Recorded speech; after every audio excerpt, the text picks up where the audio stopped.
Bienvenidos de nuevo al canal Mentiras y Venganza. La hermana de mi marido nos echó de la empresa familiar.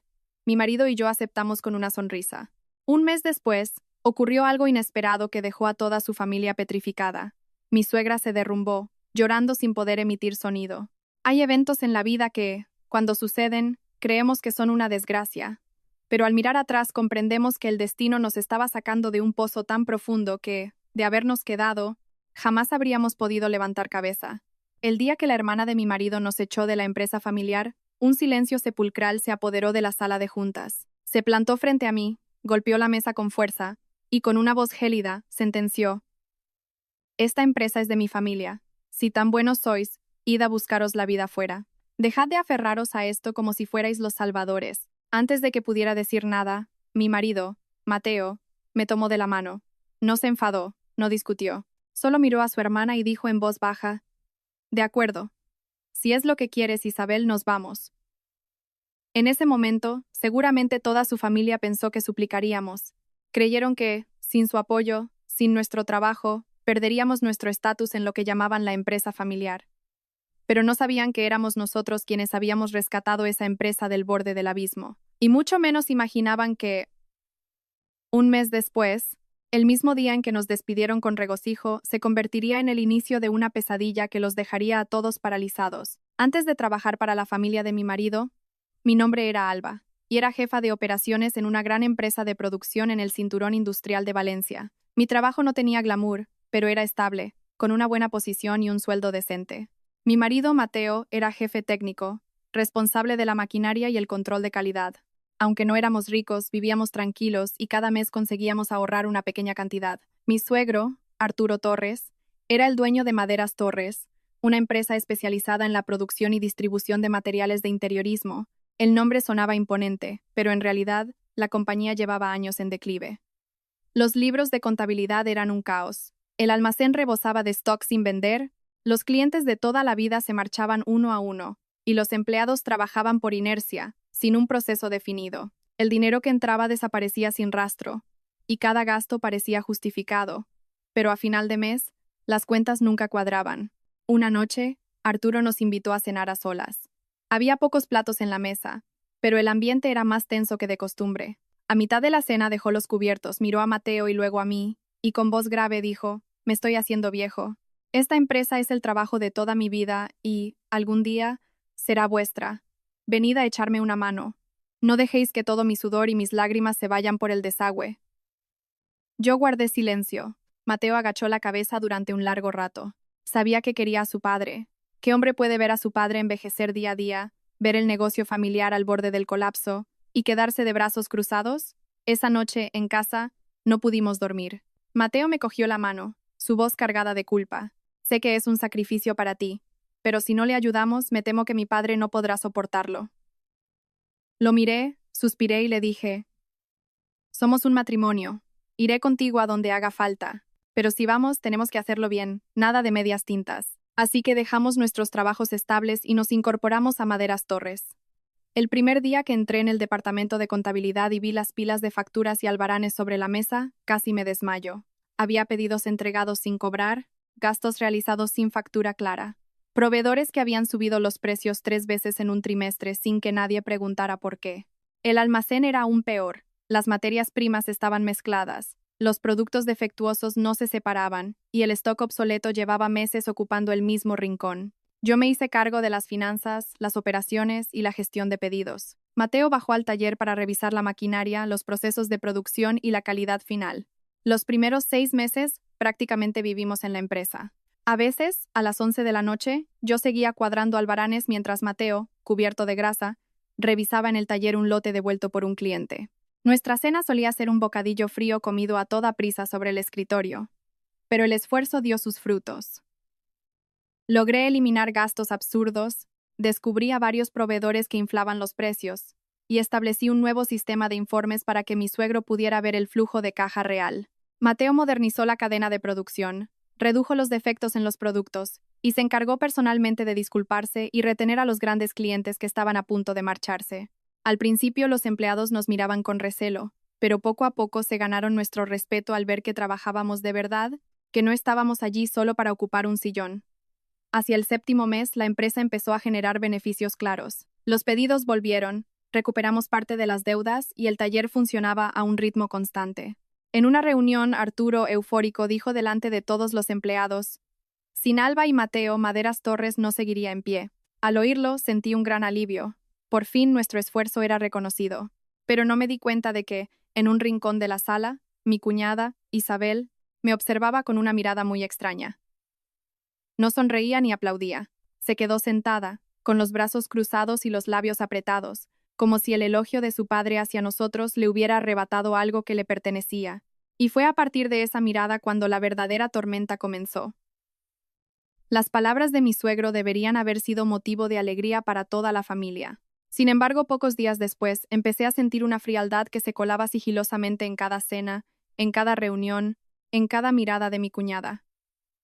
Isabel era la hija mayor de Arturo y Carmen. Desde pequeña, había estado acostumbrada a ser el centro de atención, a presentarse en todas partes como la hija del dueño de Maderas Torres, aunque, en realidad, nunca había dirigido la empresa ni un solo día.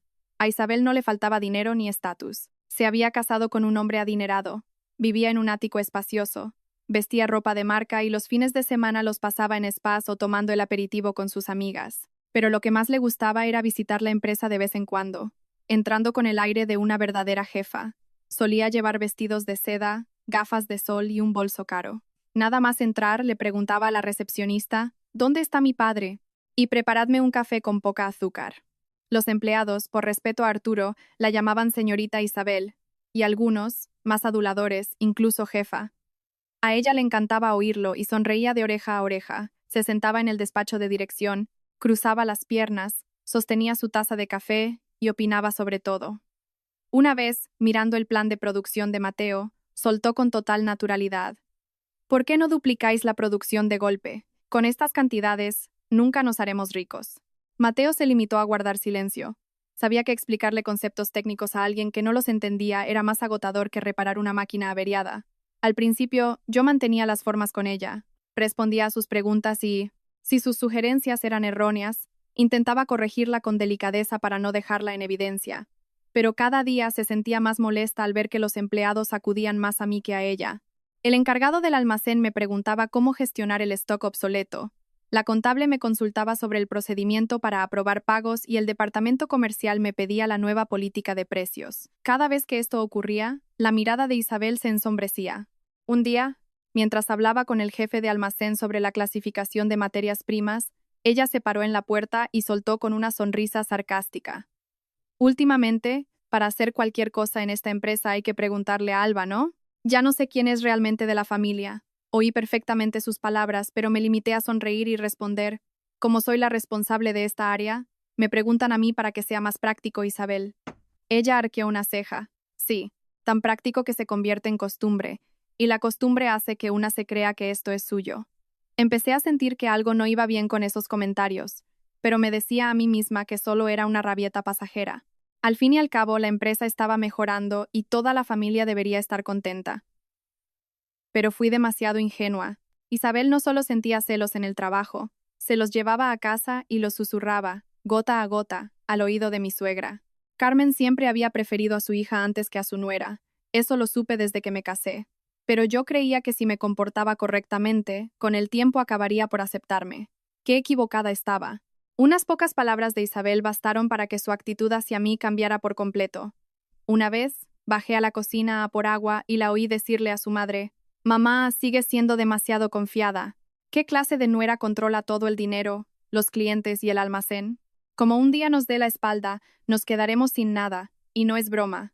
Mi suegra guardó silencio un momento, y luego preguntó en voz baja: «Pero Alba trabaja bien, ¿no?» Isabel soltó una risa despectiva. «¿Y qué si trabaja bien? Cuanto más competente es alguien de fuera, más peligroso. Esta empresa es nuestra. No para que una nuera tenga la sartén por el mango». Yo estaba al otro lado de la puerta, con el vaso en la mano, y sentí un escalofrío. Esas dos palabras, alguien de fuera, pronunciadas por mi cuñada, no sonaron con fuerza, pero se me clavaron profundamente.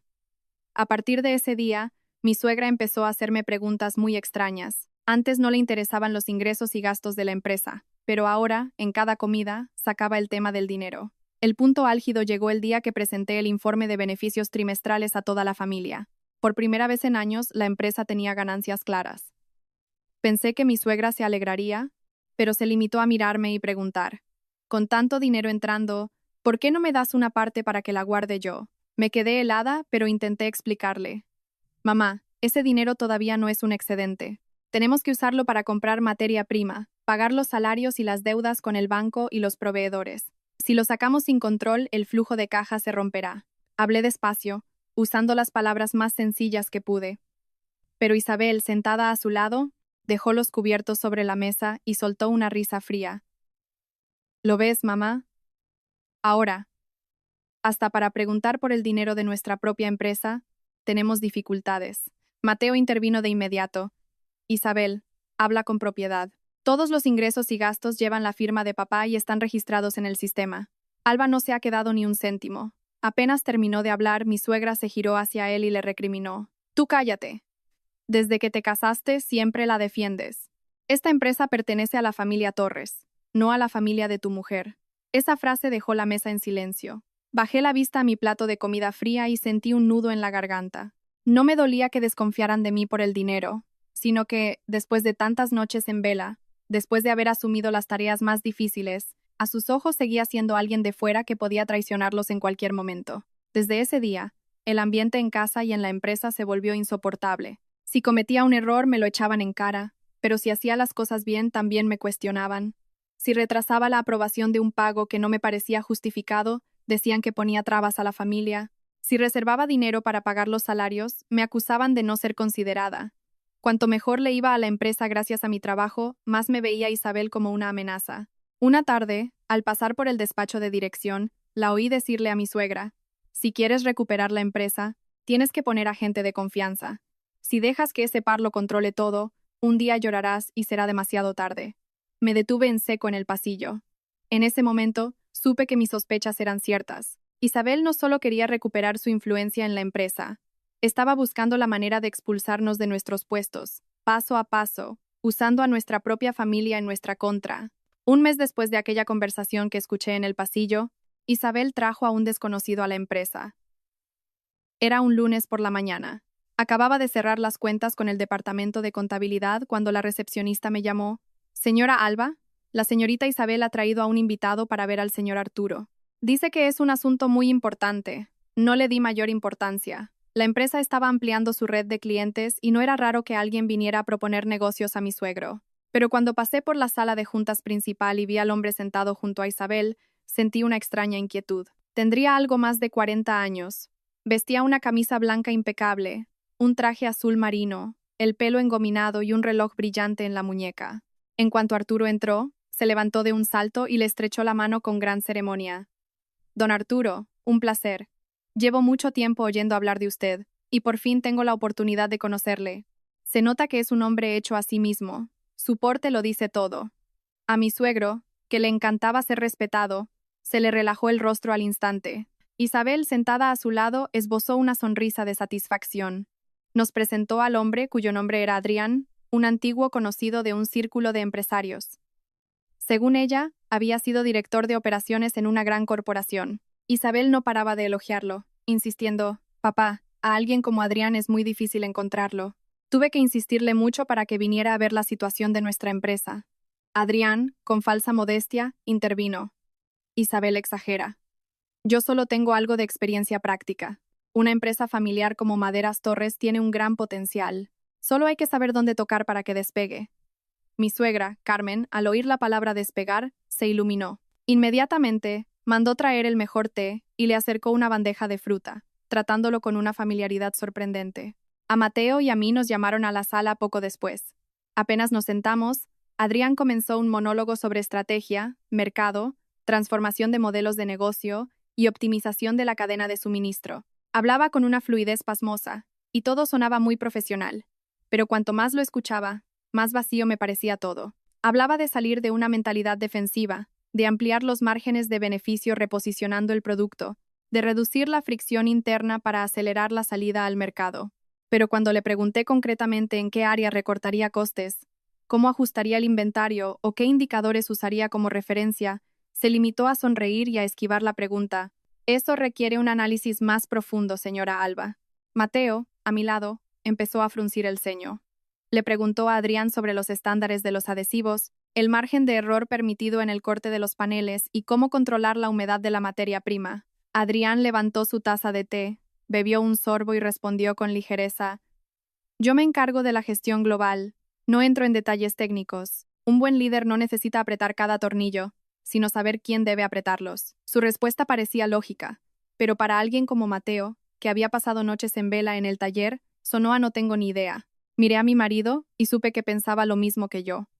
Aquel hombre tenía una buena fachada y mucha labia, pero su competencia real estaba por ver. Sin embargo, Isabel parecía haber encontrado un tesoro. Asentía constantemente y, de vez en cuando, me lanzaba una mirada triunfante, como diciendo: por fin tenemos a alguien lo bastante bueno para reemplazarte. Adrián sabía cómo ganarse a mi suegra. Al terminar la reunión, se acercó a ella y le dijo en voz baja, pero lo suficientemente alta para que yo lo oyera: Señora Carmen, se lo digo con toda sinceridad. En una empresa familiar, es muy peligroso que la propia familia pierda el control. La gente de fuera, por muy buena que sea, solo debería ayudar. Quienes deben llevar el timón son los de la misma sangre. Mi suegra asintió, y su mirada hacia mí cambió por completo. Esa misma tarde, Isabel propuso a su padre contratar a Adrián como asesor estratégico. El cargo sonaba muy bien, pero las atribuciones que pedía no eran pequeñas. Quería acceso a los contratos de los clientes, las listas de precios internas, la lista de proveedores, los datos del inventario e incluso el plan de producción del próximo trimestre. Al oír eso, dejé el bolígrafo y dije sin rodeos: no estoy de acuerdo. Esos datos son el núcleo de la empresa. Una persona nueva, sin una responsabilidad contractual clara, no puede tener acceso a todo. Isabel se giró hacia mí, su voz afilada como un cuchillo. ¿Qué pasa? ¿Tienes miedo de que entre alguien competente y se descubra tu mala gestión? La miré fijamente, intentando mantener la calma. No es miedo, es una cuestión de confidencialidad. Ni siquiera los empleados con años de antigüedad tienen acceso a toda esa información si no es relevante para su trabajo. Adrián, sentado a su lado, sonrió levemente, con la expresión de alguien ofendido que intenta contenerse. Si a la señora Alba le incomoda, no insistiré. He venido por aprecio a Isabel y a don Arturo. Trabajo no me falta. Esa frase hizo que mi suegra perdiera los estribos. Se giró hacia mí y me recriminó: no seas tan difícil. Este hombre viene a ayudar de buena fe y tú ya le estás poniendo barreras. Si quieres acapararlo todo, nunca prosperaremos. Mateo intentó intervenir, pero le puse una mano en el brazo.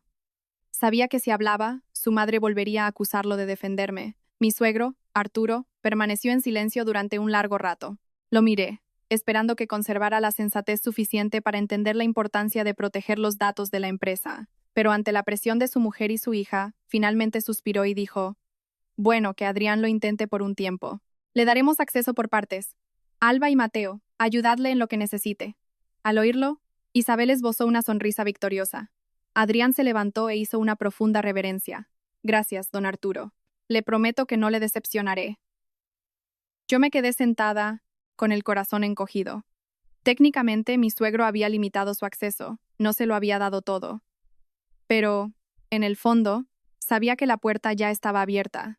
Un hombre de dudosa capacidad, respaldado por Isabel, defendido por mi suegra y aprobado por mi suegro, había entrado oficialmente en Maderas Torres. Y yo comprendí perfectamente que hay tormentas que no empiezan con truenos y relámpagos, sino con una sonrisa educada y unas palabras amables. Desde que Adrián se incorporó oficialmente a Maderas Torres, el ambiente en la empresa cambió drásticamente. Contrariamente a lo que había prometido, apenas pisaba el taller, no revisaba el almacén ni preguntaba a los operarios por los problemas de la cadena de producción.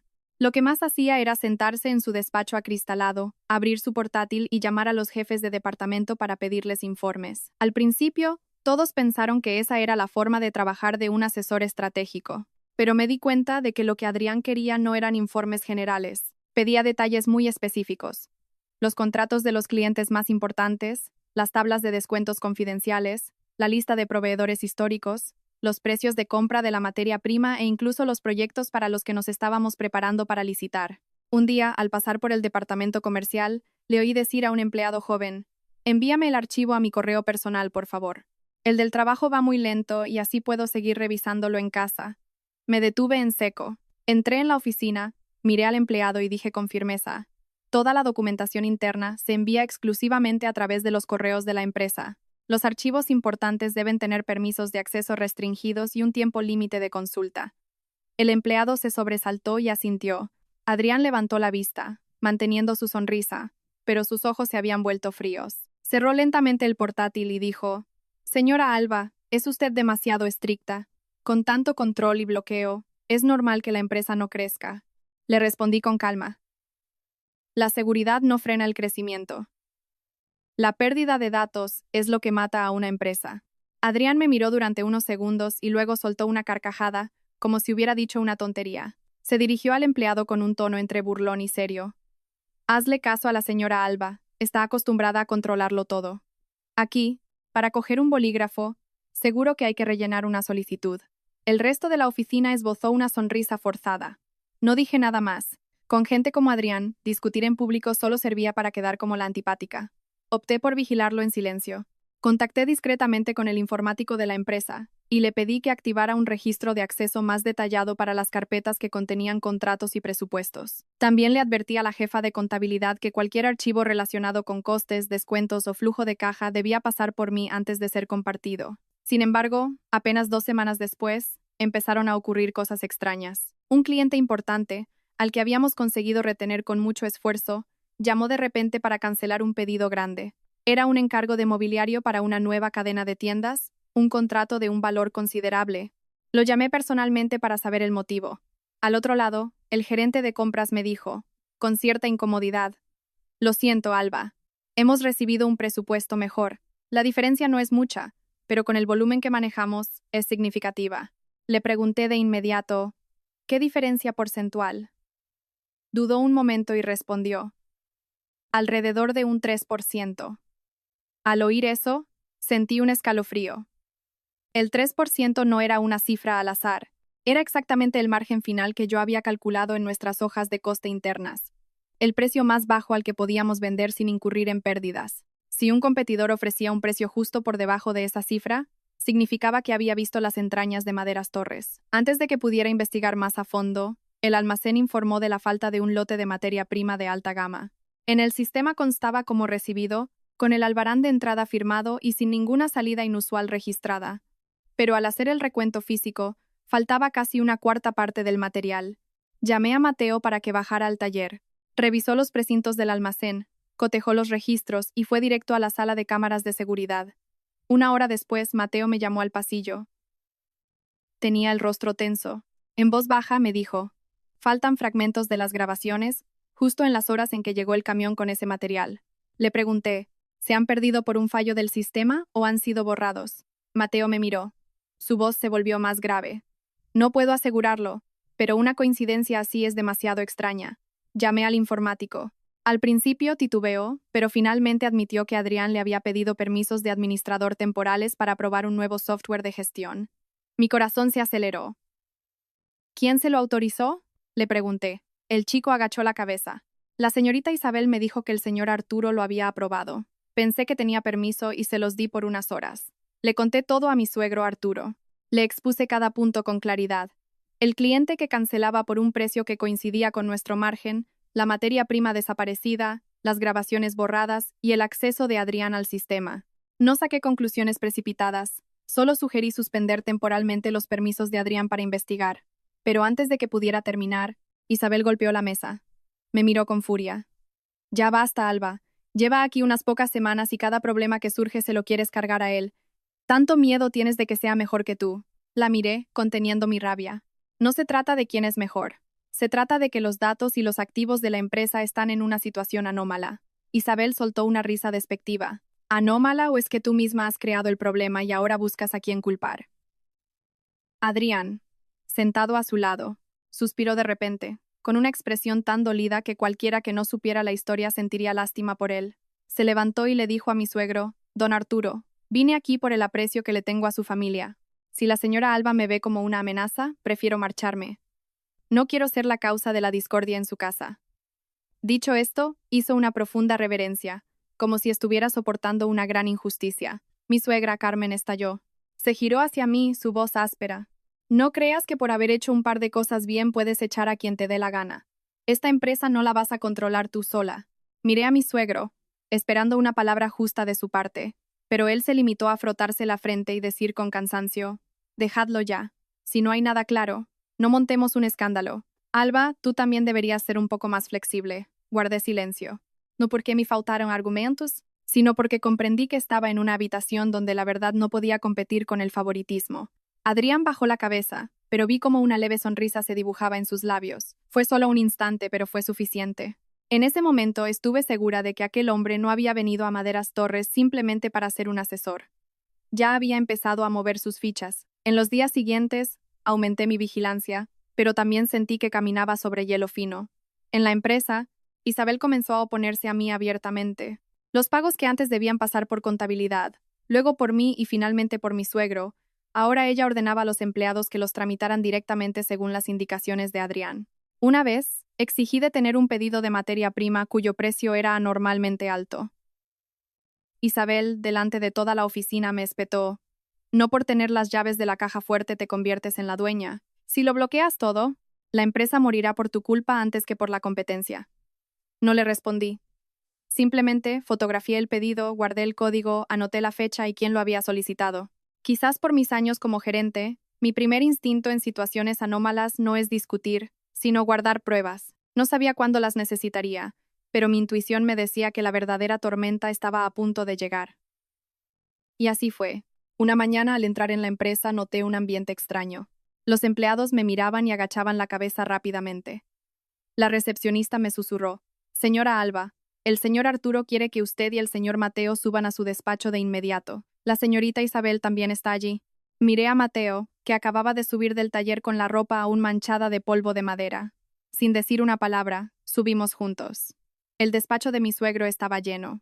Arturo estaba sentado detrás de su escritorio, con el rostro sombrío.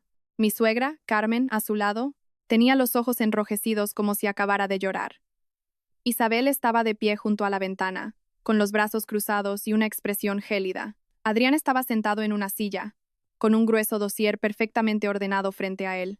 Con solo ver la escena, comprendí que no era una reunión para aclarar dudas, sino para dictar sentencia. Isabel fue la primera en hablar. Cogió el dossier y lo lanzó sobre la mesa. Los papeles se desparramaron. Su voz era cortante. Alba, explícame esto. Son una serie de gastos irregulares realizados mientras tú gestionabas las finanzas. Suman casi 80.000 euros. No me digas que no sabes nada. Me acerqué y cogí los papeles. Tras unos segundos sentí que la sangre se me helaba. Había órdenes de pago de materias primas que yo nunca había aprobado, facturas por servicios de consultoría ficticios e incluso transferencias a una empresa de transporte desconocida. Lo más aterrador era que mi nombre figuraba en todos los documentos como la persona que los había confirmado. Mi firma estaba escaneada de forma muy convincente, y el sello de aprobación interna era el correcto. A primera vista, cualquiera creería que eran documentos reales. Dejé los papeles sobre la mesa y dije lentamente: estos documentos han sido manipulados. Yo nunca he firmado estos pagos. Isabel soltó una carcajada. Claro, eso es lo que tienes que decir. ¿O acaso ibas a admitirlo? Miré a Adrián. Él suspiró, con una expresión de falsa resignación. Sinceramente, no quería que esto llegara a este punto, pero si no se actúa rápido, la reputación de la empresa quedará por los suelos. Don Arturo, el fraude financiero es algo muy peligroso si se deja pasar. Mateo cogió otro fajo de papeles. Su rostro también cambió. Eran órdenes de compra de maquinaria y repuestos, supuestamente confirmadas con su firma, pero yo sabía perfectamente que, en las fechas que indicaban esos papeles, Mateo no había estado en la oficina. Un día estaba en el taller arreglando una avería, y otro estaba conmigo visitando a un cliente. Golpeó los papeles contra la mesa, su voz contenida por la ira. Esta firma es escaneada. ¿Quién ha hecho esto? Isabel se revolvió al instante. ¿Estás insinuando que yo os he tendido una trampa? Mateo la miró fijamente a los ojos, que se le habían enrojecido. Solo pregunto si tienes pruebas reales o si te basta con culparnos a nosotros. La tensión en la habitación era tan densa que se podía oír el zumbido del aire acondicionado. De repente, mi suegra rompió a llorar. Me señaló sollozando. Ya lo decía yo. Una nuera controlando el dinero de la familia. Tarde o temprano iba a pasar algo. Y nadie me escuchó.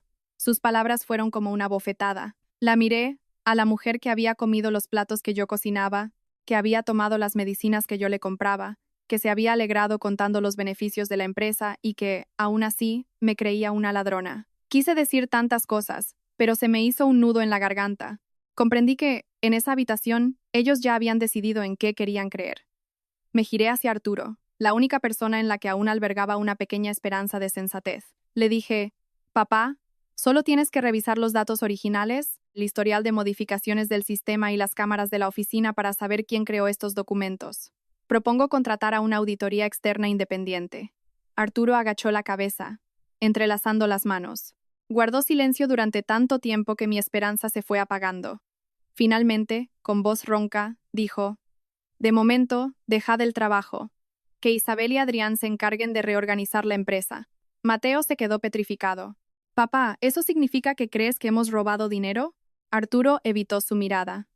«No estoy sacando conclusiones, pero ahora mismo la empresa necesita estabilidad». Isabel aprovechó la oportunidad, su voz llena de triunfo. «¿Lo habéis oído? Si sois listos, os marcharéis por vuestra cuenta. No me obliguéis a llevar esto a los tribunales». La miré. Su expresión de regocijo hizo que, de repente, una extraña calma me invadiera. Ya no temblaba, no sentía el nudo en la garganta. No tenía ganas de dar más explicaciones. Cogí la mano de mi marido. Estaba helada. Cuando la apreté suavemente, él me miró y entendió. Dije, en voz baja pero clara, «De acuerdo, si es lo que la familia quiere, nos vamos». Mi suegra levantó la cabeza de golpe, quizás sorprendida por mi rápida aceptación. Isabel sonrió con desdén. «Cuando os vayáis, no volváis llorando para que os readmitan». Mateo miró a su hermana durante un largo rato y luego pronunció una frase que silenció la sala. «No te preocupes. El día que volvamos, te aseguro que no será para pedir trabajo». Dicho esto, me ayudó a levantarme. Salimos de aquel despacho, pasando junto a los escritorios que nos eran tan familiares, junto al taller que había sido testigo de tantas noches en vela. Oí a Isabel gritar a nuestras espaldas. «Y dejadlo todo bien entregado. No quiero encontrar más sorpresas». No me giré, porque antes de entrar en esa habitación, había hecho algo. Todos los datos originales, los registros del sistema, las grabaciones de las cámaras que quedaban y los documentos sospechosos de las últimas semanas los había copiado discretamente en un disco duro externo. No me llevaba nada de Maderas Torres, excepto la verdad. Y al cruzar la puerta de la empresa, extrañamente, no me sentí derrotada. Me sentí ligera. Ligera como alguien que por fin abandona una casa en llamas antes de que el fuego consuma a los que se han quedado dentro, aplaudiendo porque creen que han ganado. Al salir de la empresa, pensé que al menos podría volver a casa y recoger nuestras cosas en paz. Pero me equivocaba. Apenas cruzamos el umbral de la casa familiar, mi suegra, Carmen, ya nos esperaba en el salón, con el rostro frío como el hielo. En el sofá, Isabel estaba sentada con las piernas cruzadas, sosteniendo una taza de té, con la actitud relajada de quien acaba de ganar una partida de ajedrez. Al vernos bajar con las maletas, mi suegra no nos preguntó nada, simplemente soltó con un tono mordaz: «Si os vais, que sea para siempre. En esta casa no alimentamos a gente desagradecida». Me detuve un segundo. Esa frase en otro momento me habría hecho llorar de dolor, pero en ese instante solo sentí un profundo vacío. Mateo, a mi lado, se tensó. Miró a su madre y dijo en voz baja: «Mamá, acuérdate bien de lo que has dicho hoy». Carmen soltó una risa amarga. «Claro que me acordaré. Lo que temo es que vosotros dos no tengáis cara para volver». Isabel dejó la taza sobre la mesa e intervino. «Hermanito, un hombre debería saber elegir bando. Lástima que te hayas equivocado de persona». Mateo no respondió. Simplemente cogió la maleta más pesada de mi mano, me tomó de la otra y salimos. La verja de hierro se cerró a nuestra espalda con un sonido metálico y seco. Fue como cerrar la puerta a años de paciencia por su parte, y también a la última esperanza que me quedaba en lo que llamaba familia política. Esa noche, alquilamos un pequeño apartamento al final de un callejón tranquilo. No llegaba a los 40 metros cuadrados y las paredes aún olían a pintura fresca, pero, extrañamente, respiraba mejor que en aquella enorme casa. Los 2 primeros días apenas hablamos. Mateo buscaba en silencio un pequeño local para montar un taller, mientras yo revisaba nuestros ahorros. No teníamos mucho, pero era suficiente para empezar desde cero. Le dije: «Tenemos experiencia, conocimientos y clientes que confiaron en nosotros. Perder la empresa de tu familia no significa perder nuestro futuro». Mateo me miró durante un largo rato y asintió. Sus ojos aún reflejaban dolor, pero ya no había desesperación. Dijo: «Sí, empezaremos de nuevo. Y esta vez, lo haremos para nosotros». Pero antes de que pudiéramos empezar, el primer desastre golpeó a Maderas Torres. A la tercera mañana de habernos ido, mi teléfono no paraba de vibrar. Primero fue un mensaje de un antiguo empleado, luego varias llamadas perdidas de clientes y, finalmente, una avalancha de enlaces. Abrí uno de ellos y sentí que el corazón se me encogía. Un cliente de toda la vida de Maderas Torres había publicado un video denunciando que la empresa le había entregado un lote de material de pésima calidad que había causado graves daños en una de sus obras. En el video, se veían paneles decorativos deformados, con los bordes agrietados y el adhesivo despegado. Pero lo más aterrador era la última escena. Un trozo del falso techo se desprendía y caía en medio de una sala de exposiciones, provocando que los clientes huyeran despavoridos. El autor del video, furioso, decía a cámara: "Hemos confiado en Maderas Torres durante años, y nos entregan esta basura. Si hoy hubiera habido alguien debajo, ¿quién se habría hecho responsable?". En cuestión de horas, el video se hizo viral. En los comentarios, la gente pedía boicotear a Maderas Torres. Algunos incluso mencionaban obras antiguas, preguntándose si también se habrían utilizado materiales de baja calidad. Miré la pantalla con las manos heladas. Aquel cliente era uno de los que yo había luchado por mantener, una persona exigente pero justa. Si había llegado a ese extremo, el problema era muy grave. Esa tarde, un antiguo empleado que aún nos apreciaba me envió una grabación de la reunión interna de la empresa. En ella se oía claramente la voz de Adrián. "Este lote es consecuencia del antiguo sistema de control de calidad. Los restos de la gestión descuidada de Alba están saliendo a la luz ahora. Yo llevo poco tiempo aquí. Solo intento limpiar la basura que otros dejaron". Inmediatamente después, se oía a Isabel. "Ya lo dije desde el principio. No se puede dejar que gente de fuera controle la empresa. Menos mal que nos dimos cuenta a tiempo". Al oírlo me eché a reír, pero sentí un frío glacial en mi interior. No habían pasado ni 3 días desde que nos echaron y ya nos estaban culpando de todo. Pero no se detuvo ahí. Isabel publicó un estado en sus redes sociales lleno de insinuaciones. "Hay gente que parece decente, pero destruye las cosas desde la raíz, y cuando las consecuencias salen a la luz, ya han huido". No mencionaba nombres, pero cualquiera que conociera Maderas Torres sabía que se refería a mí. Empezaron a llegar más mensajes. Algunos preguntaban, otros se burlaban. Incluso un antiguo empleado me recriminó: "¿Por qué te fuiste dejando este desastre para que lo solucionemos nosotros?". Dejé el teléfono sobre la mesa, con el pecho oprimido. Mateo acababa de llegar. Vio mi expresión y supo que algo pasaba. Cogió el teléfono, vio el video, analizó cada imagen del material defectuoso y, de repente, frunció el ceño. Rebobinó la escena donde se veía un primer plano del borde del panel, la amplió y dijo en voz baja: "Alba, esta no es la materia prima que yo aprobé". Me giré hacia él. Mateo abrió su portátil y buscó en la copia de seguridad de los datos de producción que yo había guardado. Comparó los códigos de lote, las fechas de entrada, las especificaciones del adhesivo y señaló una línea. Su voz se volvió ronca. "Para este lote se debería haber usado la materia prima de alta gama de nuestro proveedor habitual. Pero lo que se ve en el video es un material barato, con mucha menos resistencia a la humedad". Recordó que, hacía medio mes, Adrián había propuesto cambiar a un nuevo proveedor para ahorrar costes. Miré los datos en la pantalla y sentí un escalofrío. Si solo quisieran hacerse con el control, no habrían comprometido la calidad de una forma tan estúpida. Pero si su objetivo era destruir la reputación de Maderas Torres, hacer que los clientes se fueran y sembrar el caos, entonces todo empezaba a encajar de una manera aterradora. Dije lentamente: "No solo quiere nuestro puesto, está destruyendo la empresa desde dentro". Esa noche, en nuestro pequeño apartamento, la única luz era el resplandor azulado de la pantalla del portátil.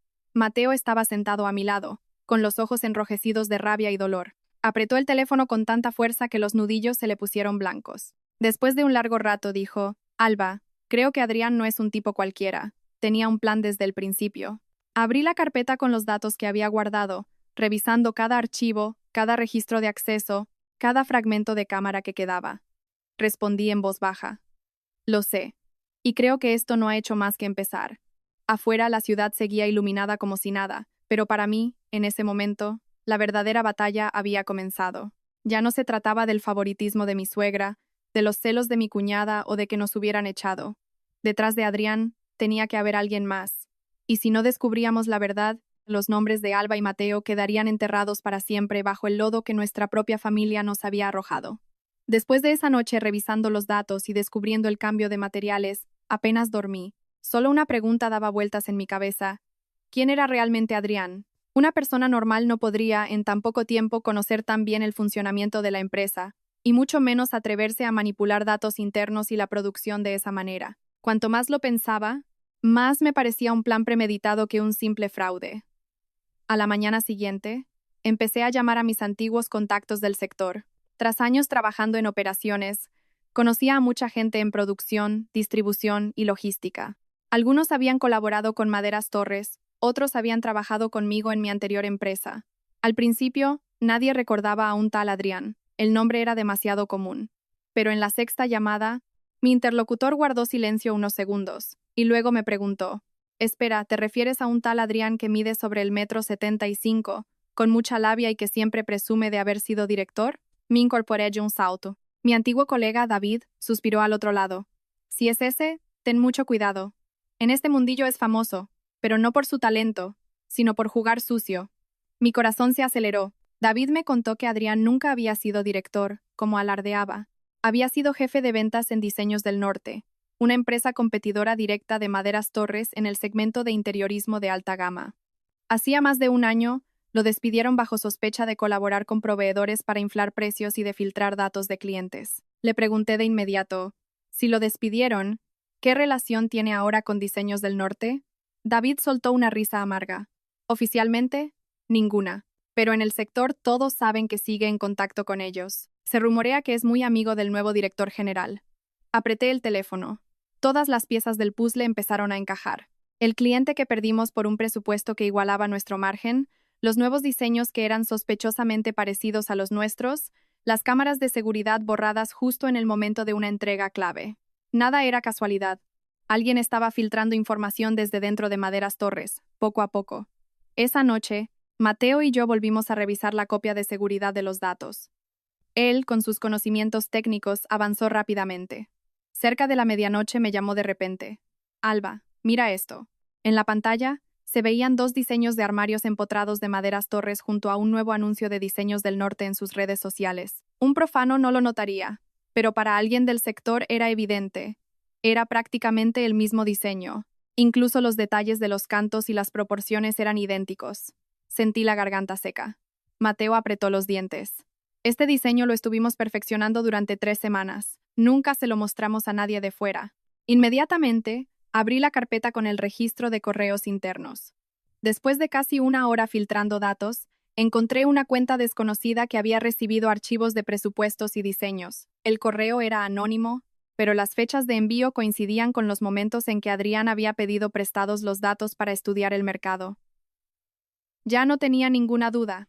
Adrián no solo estaba saboteando la empresa, la estaba desangrando día a día para alimentar a la competencia. Miré a Mateo y le dije: «Tenemos que decírselo a tu padre». A pesar de todo, él construyó esta empresa. Mateo guardó silencio unos segundos y asintió.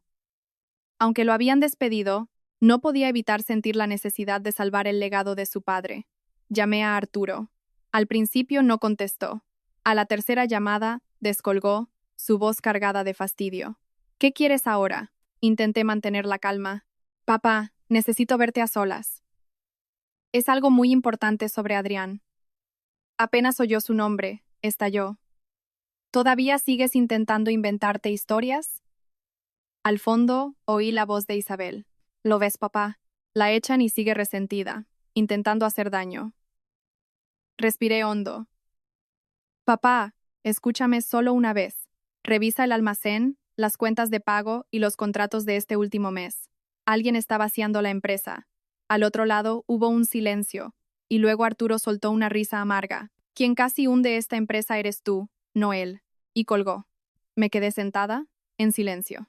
A veces sabes que la verdad está ahí, delante de tus ojos, pero te sientes impotente porque los demás han decidido creer en lo que quieren creer. Mateo se acercó y me puso una mano en el hombro.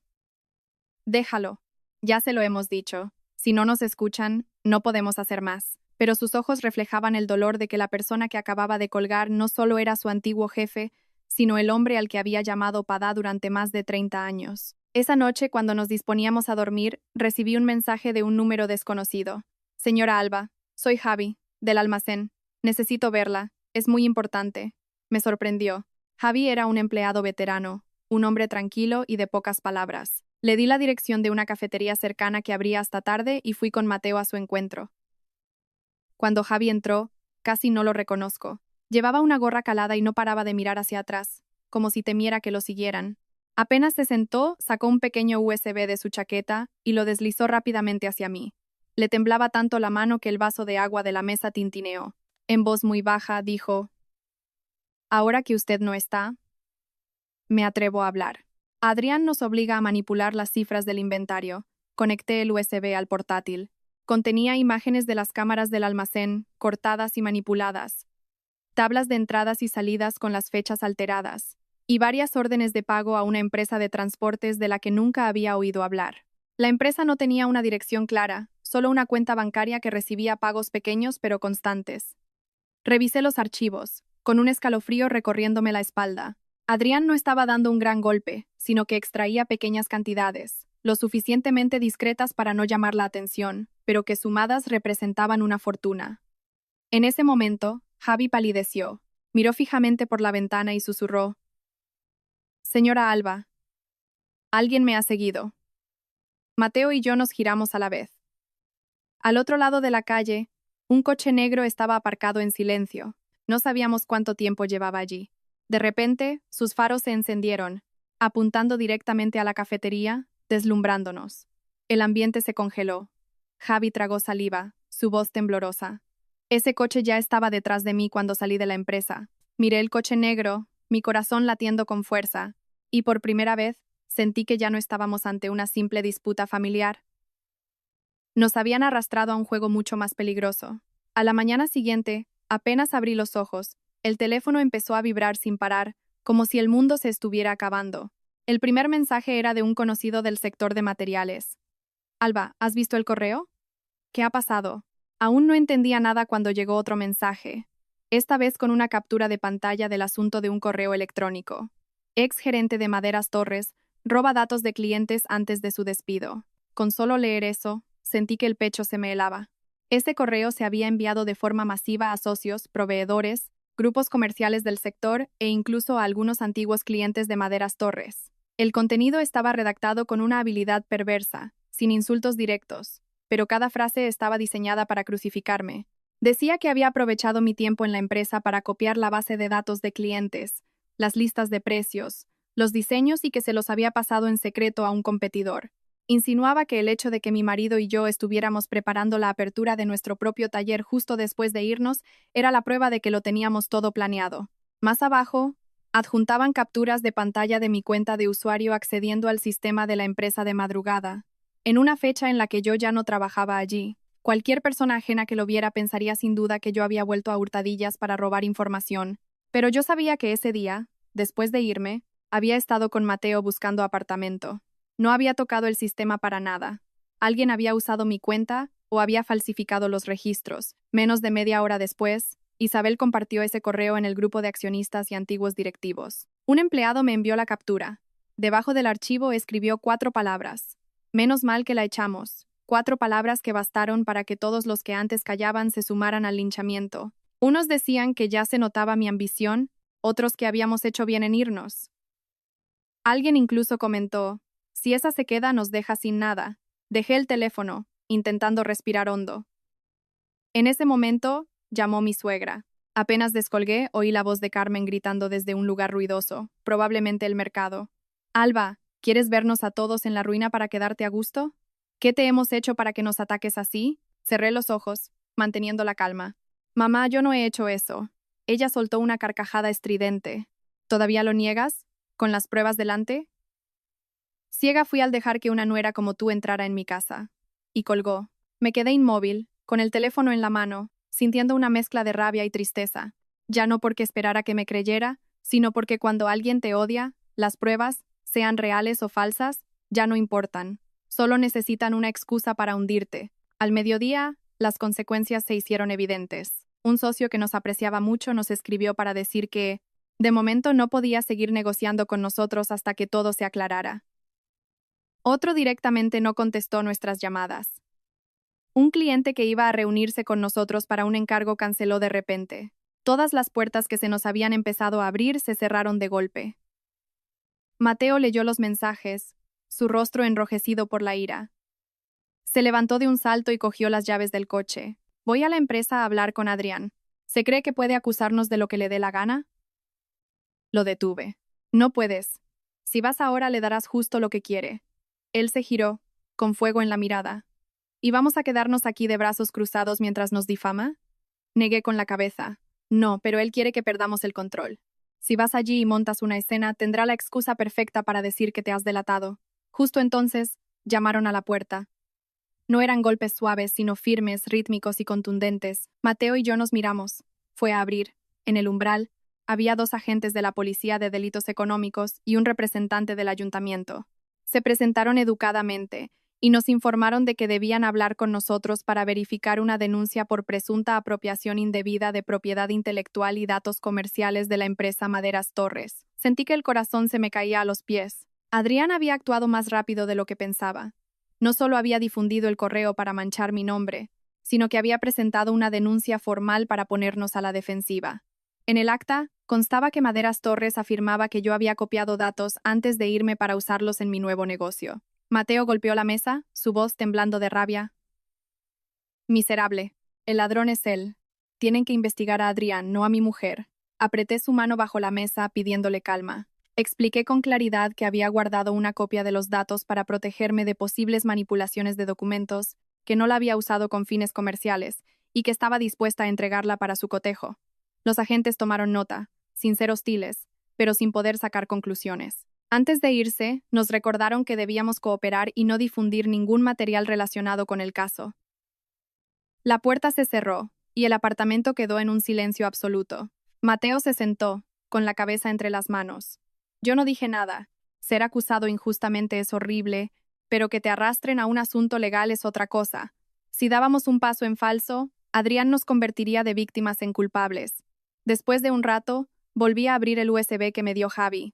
Revisé cada fragmento de las grabaciones del almacén.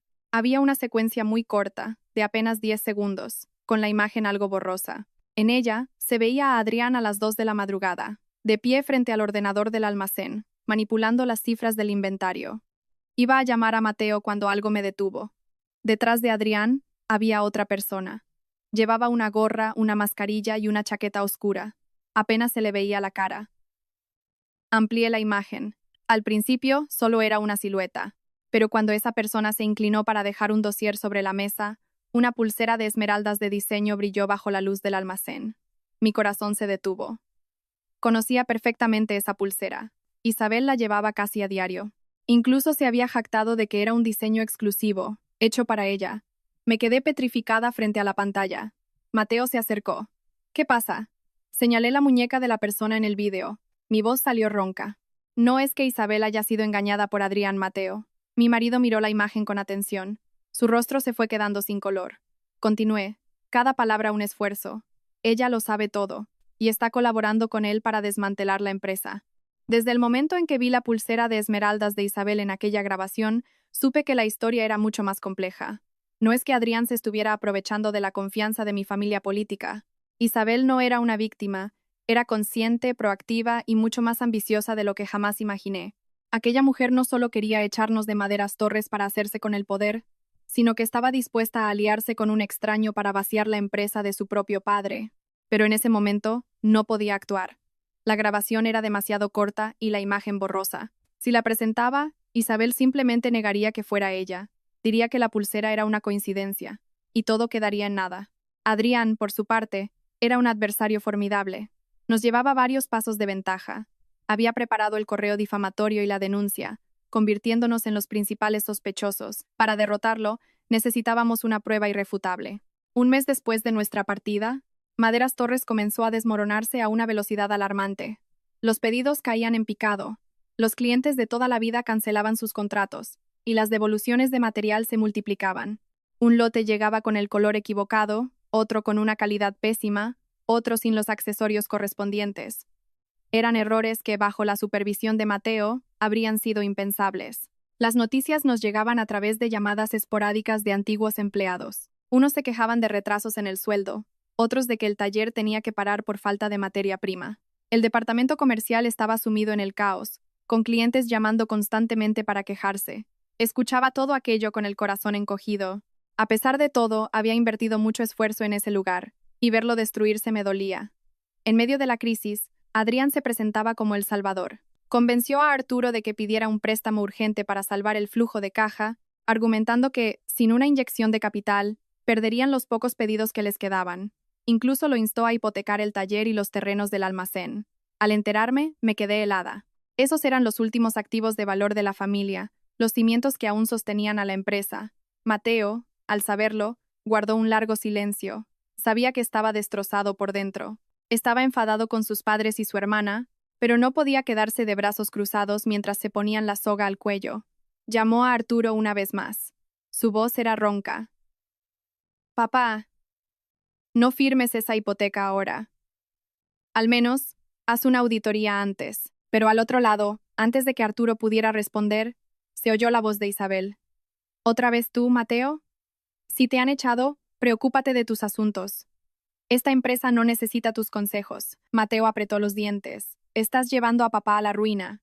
Isabel soltó una risa fría. «Si no arriesgamos, la empresa se hunde.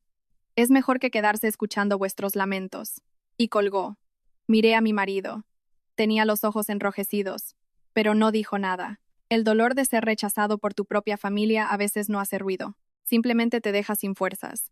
Mi suegra, por su parte, defendía a Adrián a capa y espada.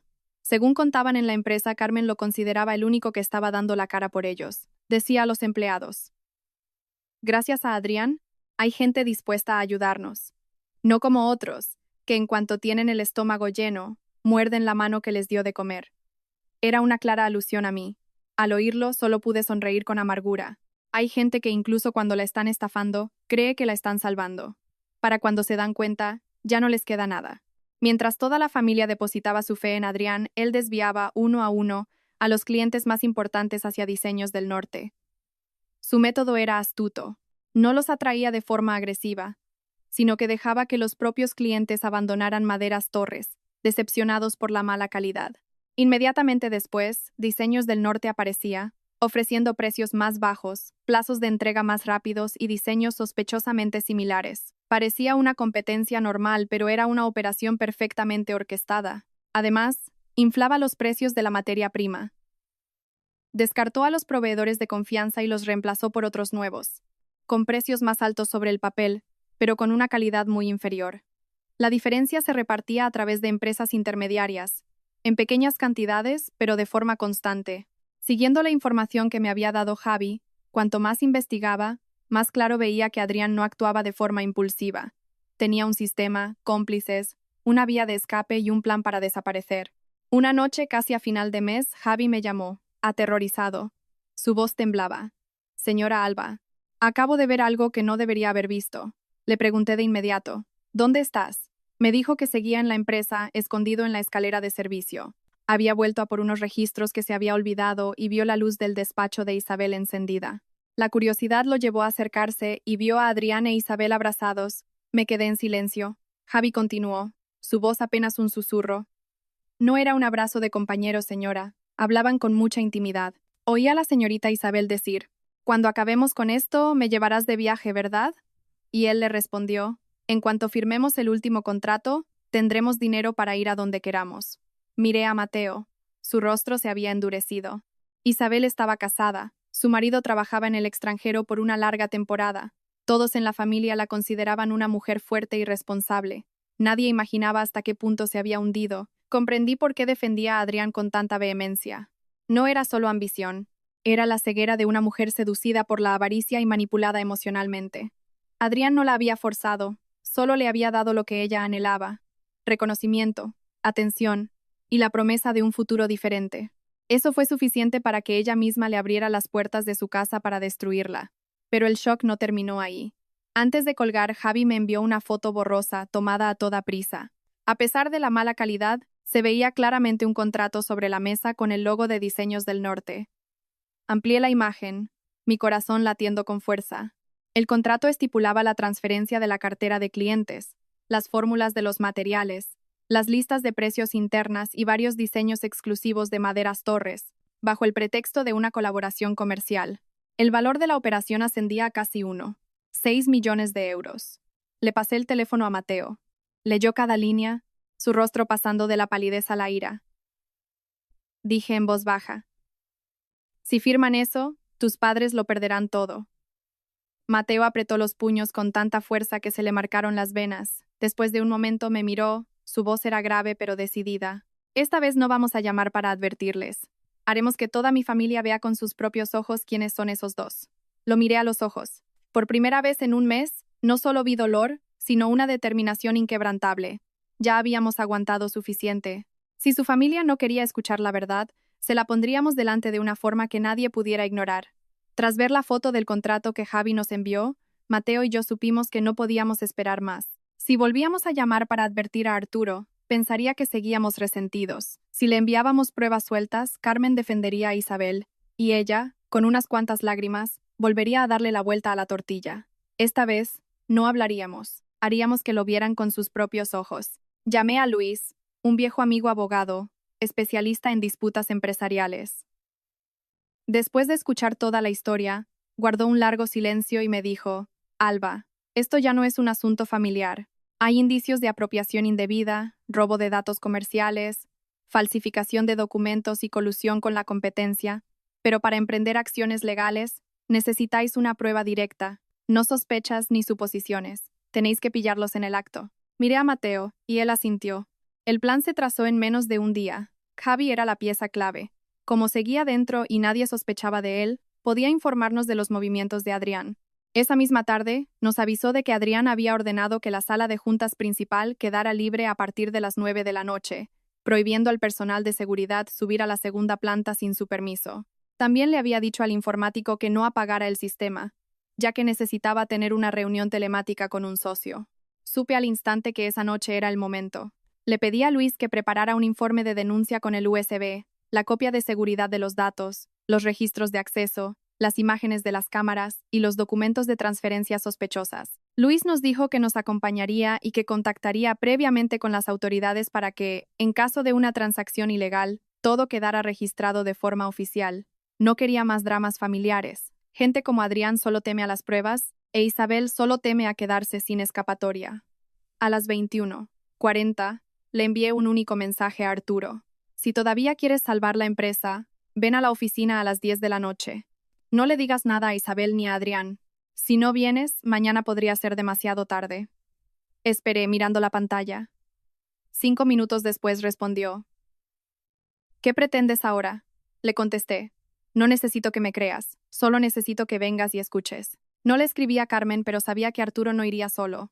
A las 10:05, su coche se detuvo a poca distancia de la empresa. Carmen bajó detrás de él, con el rostro a medio camino entre el enfado y la inquietud.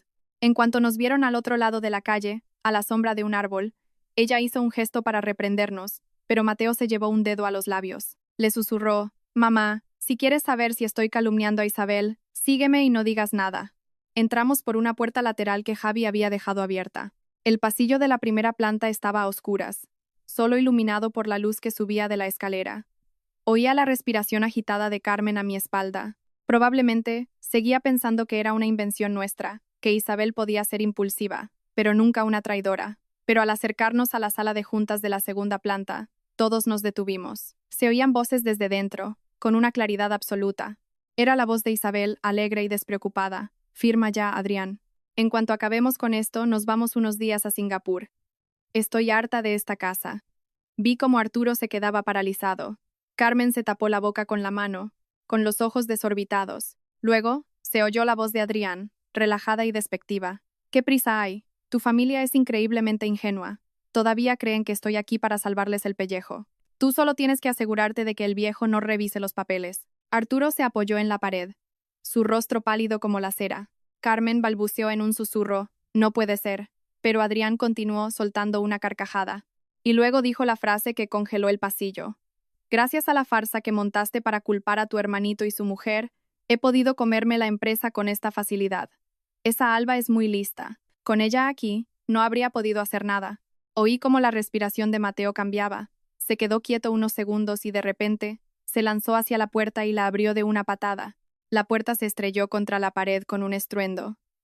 Adrián estaba sentado frente al portátil, con un bolígrafo en la mano, a punto de firmar. Isabel estaba a su lado, con una sonrisa que se le congeló en el rostro.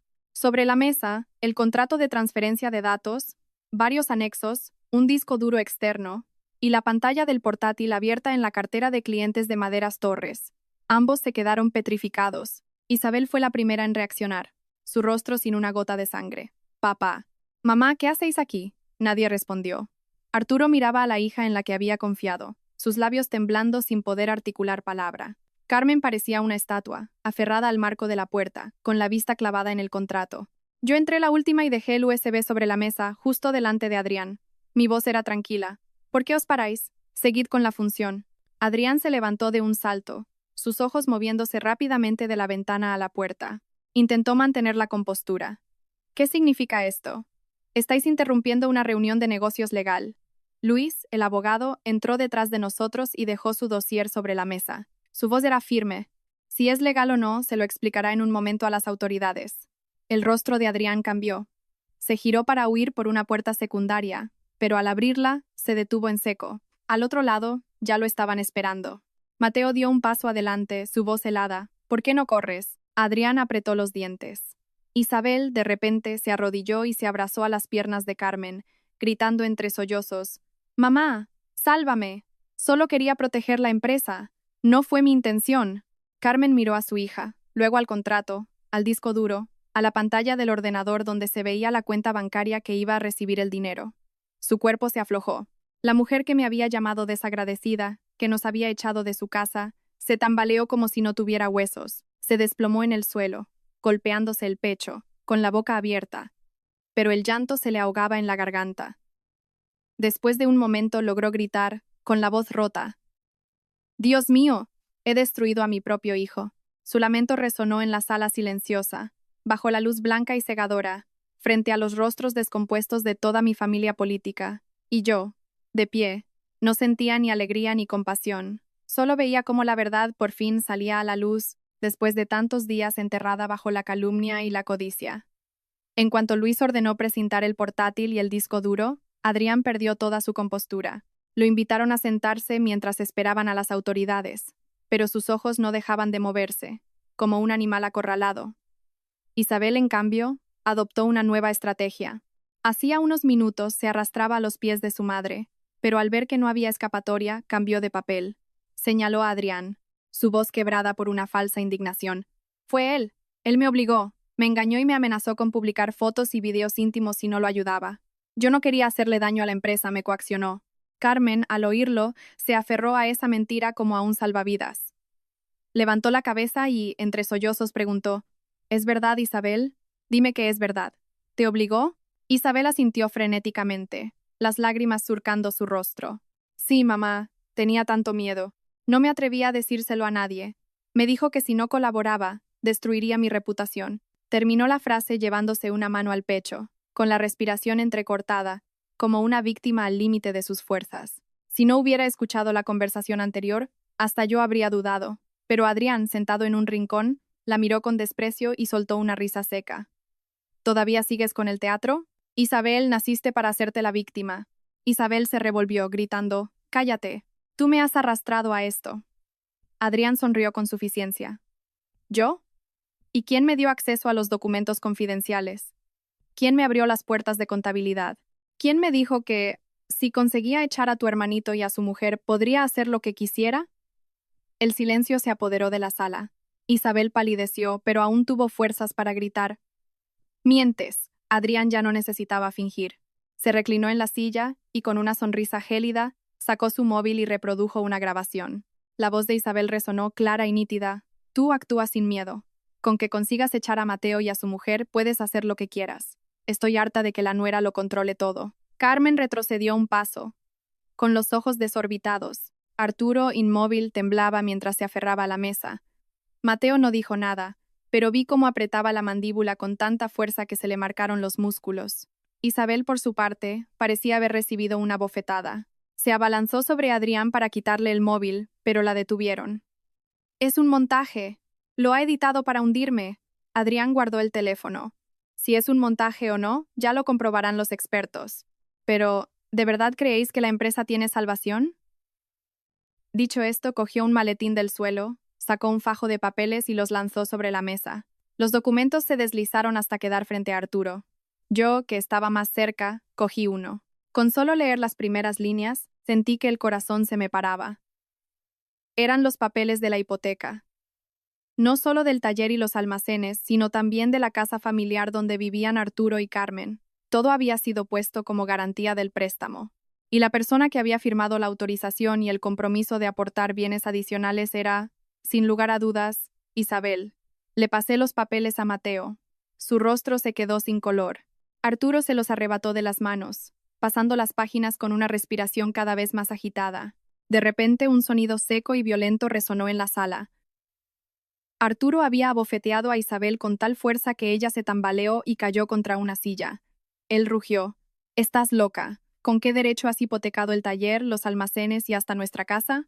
Isabel se llevó una mano a la cara, pero esta vez no lloró. Sus ojos, inyectados en sangre, reflejaban una mezcla de miedo y rabia. Le gritó a su padre: «Lo hice por esta empresa. No como tú, que se lo entregaste todo a Mateo y a la nuera». Mateo se quedó paralizado. Era su hermana, la misma a la que había protegido desde niño. Y ahora, ella le lanzaba esas palabras como puñales. Carmen se acercó a Isabel, suplicando entre sollozos: «Isabel, hija, ¿qué nos queda ahora? ¿Por qué has hecho esto?» Pero Isabel la apartó, con el pelo revuelto y una mirada enloquecida. Señaló a su madre. «Todo es por tu culpa. Siempre me decías que esta empresa tenía que ser mía, que yo era la hija de verdad, la que se lo merecía todo. ¿Por qué lloras ahora? ¿Acaso no los odiabas tú también? ¿No querías echarlos?» Carmen abrió la boca, pero no pudo decir nada. Las palabras de su hija eran como cuchillos que se volvían contra quien los había afilado. En medio de la tensión, Adrián soltó una carcajada. No fue una risa fuerte, sino un sonido frío y venenoso. «La familia es lo más ridículo que he visto nunca. Yo, que soy un extraño, apenas he tenido que mover un dedo. Ya os estabais devorando entre vosotros». Miró a Arturo con burla. «¿Sabes por qué elegí a tu familia? Porque sois todos unos ingenuos. Ambiciosos, orgullosos y convencidos de que sois los más listos». Mateo se abalanzó sobre él, con el puño en alto. Grité su nombre, y los agentes lo detuvieron justo a tiempo. Adrián, a pesar de tener el cuello de la camisa arrugado, siguió sonriendo.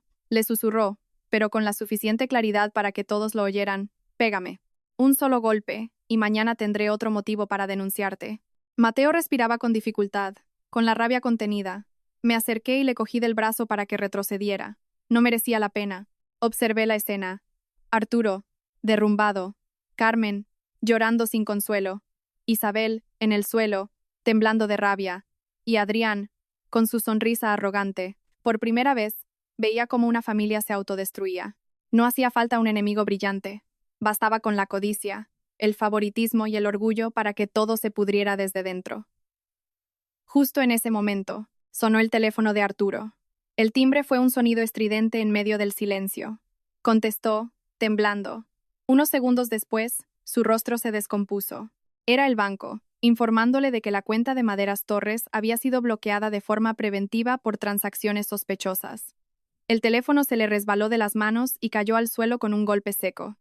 Arturo se quedó de pie, inmóvil, y de repente pareció envejecer 10 años. En un instante, mientras el sonido del teléfono aún resonaba, mi suegro se llevó una mano al pecho. Al principio pensé que era solo el shock, pero su rostro se puso pálido, sus labios temblaban y su respiración se volvió entrecortada. Intentó agarrarse a la mesa, pero sus manos resbalaron y se desplomó en medio de la sala. «¡Arturo!», gritó Carmen, un lamento que helaba la sangre. La sala se sumió en el caos. Isabel, que estaba en el suelo, se levantó de un salto y corrió hacia su padre. Su rabia se transformó en pánico. Llorando, intentó llamar a una ambulancia, pero sus manos temblaban tanto que se equivocaba de número una y otra vez. «Papá, no me asustes. Abre los ojos, por favor». Mateo fue el primero en llegar a su lado. A pesar de todo el dolor, su instinto de hijo se impuso. Se arrodilló, le aflojó el cuello de la camisa y le dijo con urgencia: «Papá, ¿me oyes? Respira despacio. Mírame». Yo llamé a emergencias mientras le pedía a Luis que asegurara la escena y los documentos. Todo sucedió tan rápido que lo que había sido un enfrentamiento se convirtió en una lucha por la vida.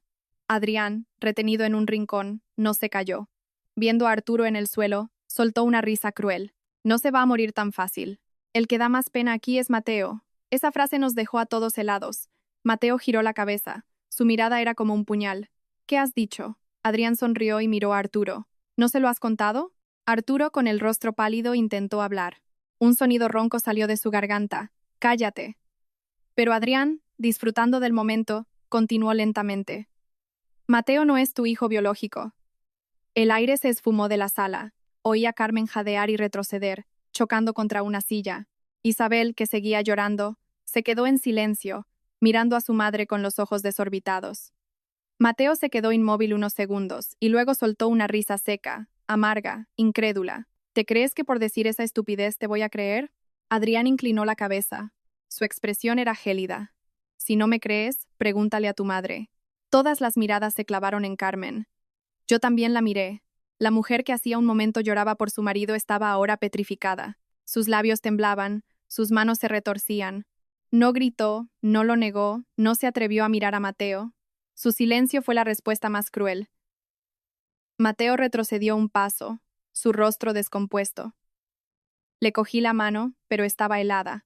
Miró a su madre, su voz era un susurro ronco. «Mamá, ¿es verdad?» Carmen se cubrió el rostro y rompió a llorar. Pero no era el mismo llanto de antes.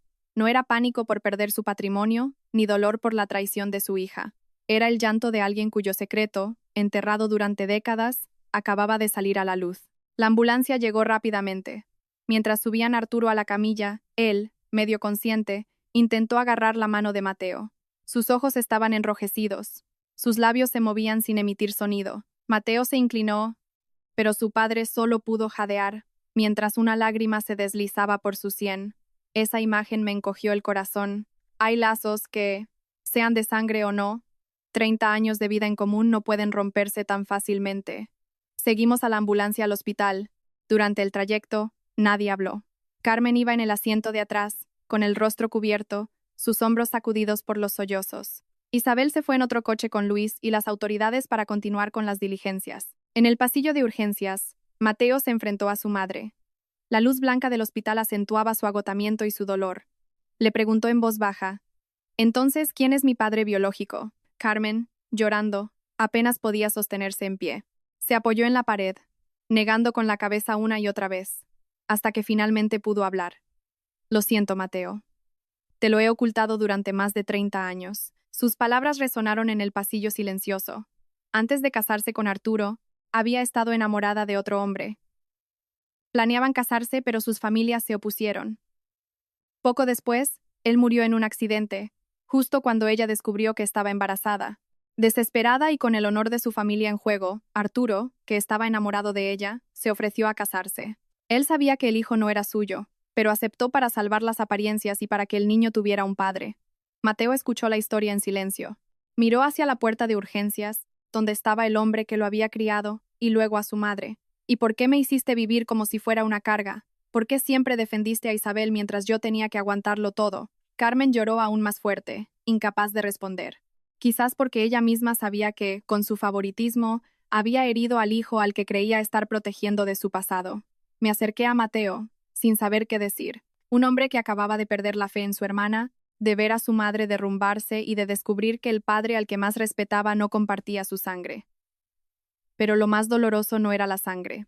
Era que esa misma familia lo había echado, lo había acusado, lo había humillado, mientras que el hombre que no era su padre biológico era el que, desde una camilla, intentaba aferrarse a su mano hasta el final.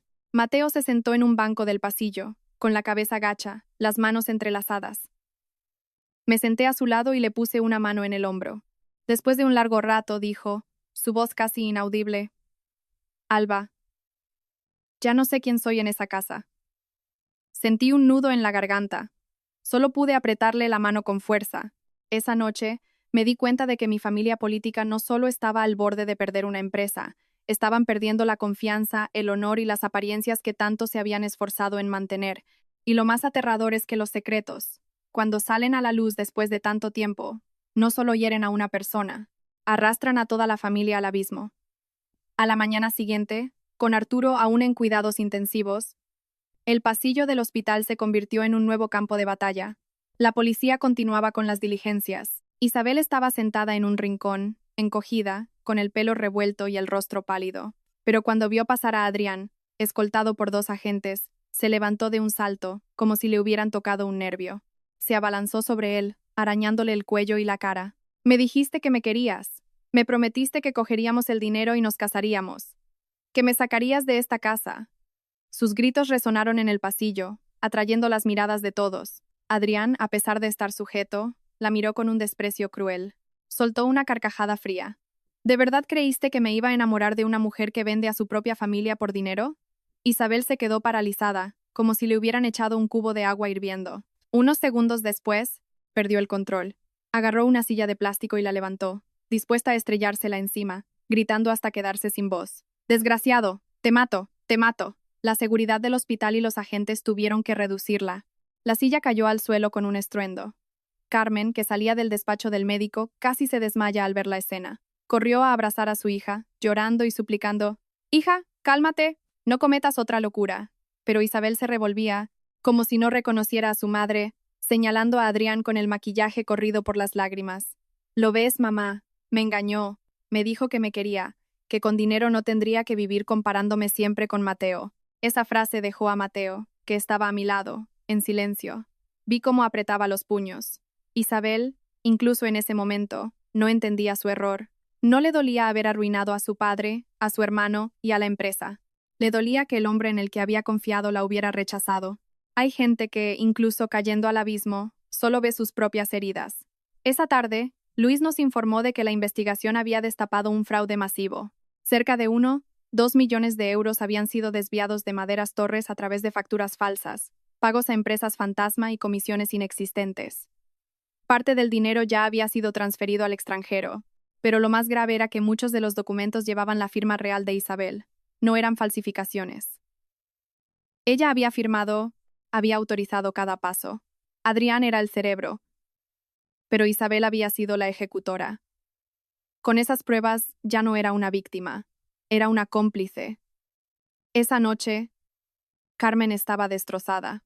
La mujer que me había insultado y nos había echado de su casa, ahora estaba hundida en una silla del hospital, con las canas visibles y sin rastro de su habitual arrogancia. En pocos días, había envejecido una década. Esa noche llovía a cántaros. Apenas habíamos llegado a nuestro apartamento cuando oímos unos golpes en la puerta. Eran golpes suaves pero insistentes, desesperados.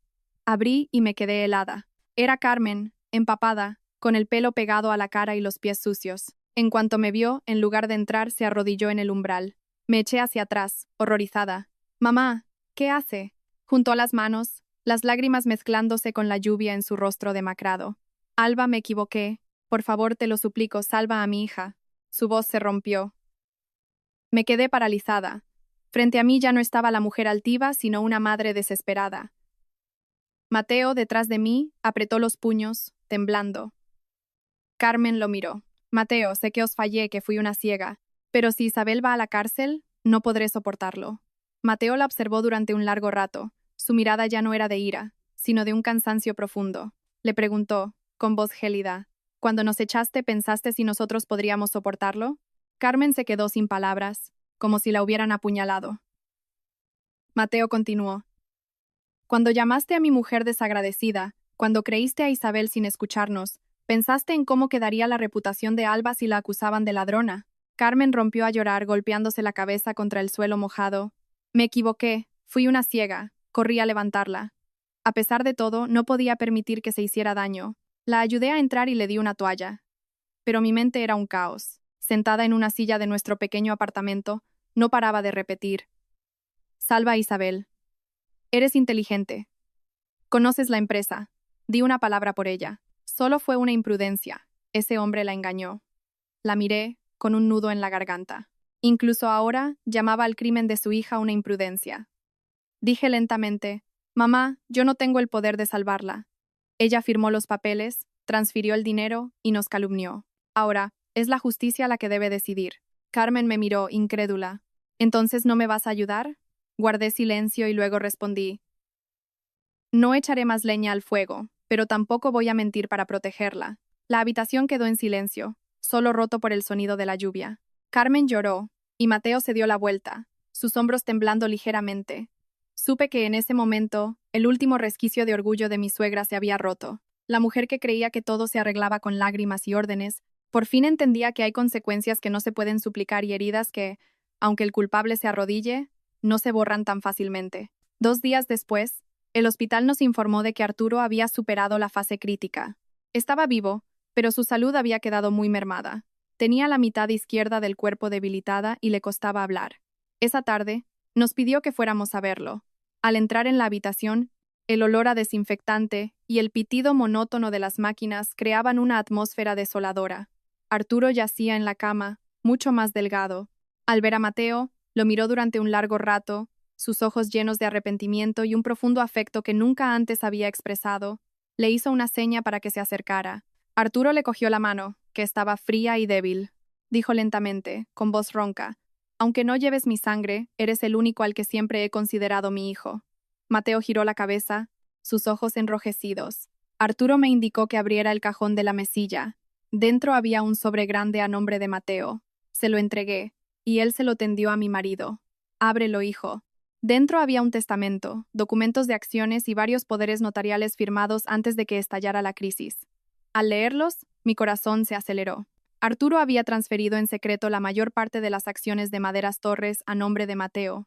Lo había hecho antes de que todo saliera a la luz, sospechando ya de Adrián. Había intentado proteger la empresa, pero su plan llegó demasiado tarde.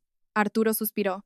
Pensé que podría arreglarlo todo en silencio. Tenía miedo de hacer un escándalo, de herir a tu madre, de avergonzar a tu hermana. Creí que tenía tiempo. Hizo una pausa, su voz quebrada. No me di cuenta de que mi silencio os estaba dejando a vosotros dos a la intemperie. Os pido perdón por no haberos protegido. El día que os echamos sabía que algo no cuadraba en esos papeles. Pero fui un cobarde. Tenía miedo de enfrentarme a la verdad, que mi propia hija era capaz de hacer algo así. Al oír esas palabras, Mateo rompió a llorar. Fue la primera vez que lo vi derrumbarse. No lloró cuando lo despidieron, ni cuando su madre lo insultó, ni siquiera cuando supo la verdad sobre su origen. Pero ante la disculpa tardía del hombre que lo había criado, no pudo más, dijo entre sollozos. Creí que nunca me habíais considerado de la familia. Arturo negó con la cabeza, las lágrimas rodando por sus sienes. No, hijo. Tú eres el que ha mantenido esta familia unida durante años. Soportaste a tu hermana, a tu madre, e incluso a mí. Y Alba salvó la empresa cuando estaba en su peor momento. Y al final a quienes más he herido ha sido a vosotros. Me quedé a su lado, con la garganta apretada. Hay disculpas que, aunque lleguen tarde, devuelven algo de justicia a quien ha sido tratado injustamente. En ese momento, la puerta se abrió de golpe. Era Isabel, que acababa de recibir la notificación de que sería procesada como cómplice. Se arrojó sobre la cama, aferrándose a las sábanas. «Papá, sálvame. Soy tu hija de verdad. No puedes abandonarme». Arturo la miró durante un largo rato, sus ojos llenos de dolor y decepción. Luego, cerró los ojos y giró la cabeza. Isabel se quedó paralizada. «¿De verdad no me vas a salvar?» Arturo abrió los ojos, y con una voz débil pero firme, dijo su última frase. «Precisamente porque eres mi hija de verdad, es por lo que más me duele». La sala quedó en un silencio sepulcral. Isabel se desplomó en el suelo, riendo y llorando como si hubiera perdido la razón. Afuera, el sonido de una sirena atravesó la tarde gris. Y yo, junto a mi marido, comprendí que hay deudas que no se pagan con dinero, sino con una familia rota, que nunca volverá a ser la misma. 6 meses después, la justicia dictó sentencia. Adrián fue condenado a varios años de prisión por estafa, apropiación indebida y espionaje industrial. Isabel también fue condenada como cómplice. El día del juicio, estaba mucho más delgada, su rostro demacrado. En su última palabra, lloró y repitió que se había equivocado, que la codicia la había cegado. El escándalo hundió la reputación de Maderas Torres. La empresa no quebró, pero quedó reducida a una sombra de lo que fue. Carmen apenas salía de casa, atormentada por la culpa y la vergüenza. Arturo, muy debilitado, le pidió a Mateo en varias ocasiones que volviera a hacerse cargo de la empresa. Un día, Mateo fue a visitarlo. Cuando volvió, me contó lo que habían hablado. «Mi padre me ha dicho que me lo entrega todo, sin condiciones». Mateo guardó silencio y luego añadió: «Le he dicho que puedo salvar la empresa, pero no la forma en que nos tratamos unos a otros». Arturo, al oírlo, lloró, pero no insistió más. Mientras tanto, nuestro pequeño taller empezó a crecer. Al principio, con encargos pequeños, pero pronto, antiguos clientes empezaron a buscarnos. Decían que confiaban en la habilidad de Mateo y en mi forma de trabajar. No compramos una marca, compramos la confianza en quienes están detrás del producto, nos dijo uno de ellos. Nuestra vida no se hizo lujosa de la noche a la mañana. Seguíamos trabajando duro, pero ahora lo hacíamos para nosotros, sin miradas de desconfianza, sin cenas amargas, sin la sensación de que, por mucho que nos esforzáramos, siempre seríamos los de fuera. Una tarde a final de año mi teléfono sonó. Era Carmen. Después de un largo silencio, su voz, rota y cansada, dijo: Alba, lo siento. Solo 3 palabras, pero en ellas escuché el arrepentimiento de toda una vida. Guardé silencio un momento y luego respondí con calma: Ya no estoy enfadada, mamá, pero hay cosas que, una vez rotas, no se pueden arreglar. Al otro lado, solo se oyeron sus sollozos. Colgué, sintiendo una extraña paz. Miré por la ventana. Mateo estaba jugando con nuestro hijo pequeño en el jardín. El niño reía a carcajadas mientras su padre lo lanzaba al aire. Mateo se giró, me miró y me dedicó una sonrisa serena. Era la primera vez que lo veía sonreír así, libre de cargas, sin tener que demostrarle nada a nadie. Comprendí que hay lugares que llamamos hogar, pero que nos obligan a vivir sometidos, y que a veces, que te echen no es perderlo todo, sino la oportunidad de recuperar tu propia vida. Aquel año, mi cuñada nos echó de la empresa familiar. Todos pensaron que habíamos perdido, pero al final, ese portazo fue lo que nos salvó.